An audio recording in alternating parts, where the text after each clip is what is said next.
പനമ്പള്ളി നഗർ വിദ്യാനഗറിലെ ഫ്ളാറ്റിൽ നിന്ന് മാതാവ് താഴേക്കെറിഞ്ഞ് കൊലപ്പെടുത്തിയ നവജാത ശിശുവിന്റെ DNA പരിശോധന നടത്തും. കുട്ടിയുടെ അച്ഛനെ ഉറപ്പിക്കാനാണ് ഇത്. ആൺസുഹൃത്തിനെതിരെ പെൺകുട്ടി മൊഴി നൽകിയിട്ടില്ല. വിശദ മൊഴിയെടുക്കുമ്പോൾ അവിവാഹിതയായ അമ്മ എന്തു പറയുമെന്നതാണ് നിർണായകം.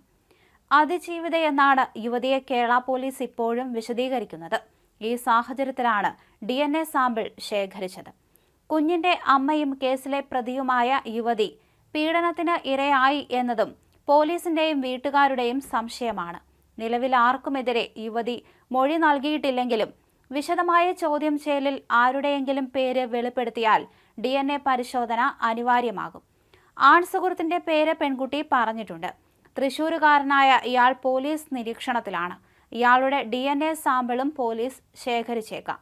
വെള്ളിയാഴ്ച രാവിലെയാണ് യുവതി കുഞ്ഞിനെ സ്വന്തം ഫ്ളാറ്റിന്റെ 5ാം നിലയിൽ നിന്ന് താഴേക്ക് വലിച്ചെറിഞ്ഞത്.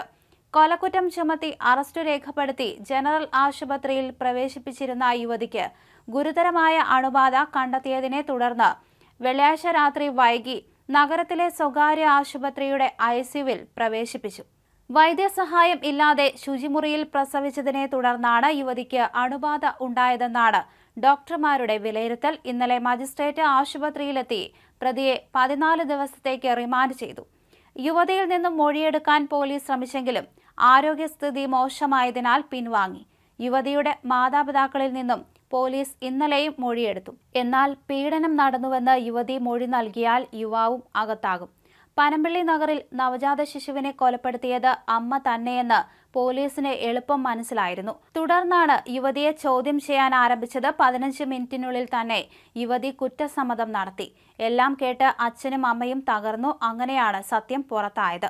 വെള്ളിയാഴ്ച രാവിലെ 5 മണിയോടെ പ്രസവിച്ച യുവതി 8:11 കുഞ്ഞിനെ ബാൽക്കണിയിലൂടെ പുറത്തേക്ക് എറിയുന്നത്. 8:20 കുഞ്ഞിന്റെ മൃതദേഹം റോഡിൽ കണ്ടെത്തുകയും ചെയ്തു.